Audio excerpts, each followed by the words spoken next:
when the nation was deceived for a long time, for close to 50 years, some of us have not been around, we haven't lived yet for 50 years.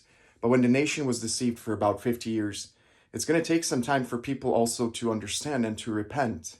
There may still be people driving around, maybe from state to state, where they may think that an abortion clinic is still open. My advice and opinion is that people that are in government, since some people in government did allow it, that they check up on places to see if those places are closed, right? And announce it publicly on the news. So people are not driving around extra needlessly, polluting the air, sometimes getting into accidents, and actually learning to choose life. So a good example to mimic should have been given. We may judge that action, okay? And the judgment of that action, now, if people are repenting and they're ending the permits, because really that's all that needed to happen, the permits for those places, right? If the permits didn't need to be given, because if the permits weren't given in the first place, which usually it's every year people have to reapply, they do their taxes, right? They file their taxes, and they have to reapply every year.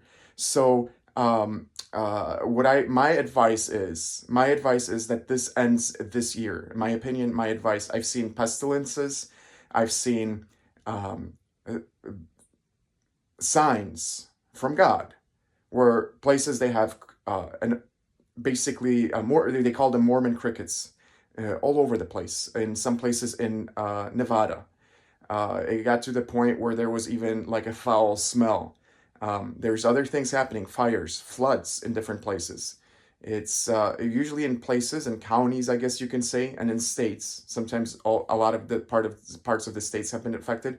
For example, California, that wanted to basically change things. The few leaders in California, that's what I need to say. But the way I look at it, it's also how people vote. Now they finally voted pro-life. We have a pro-life president again, and he reversed Roe v. Wade last time he was president years ago.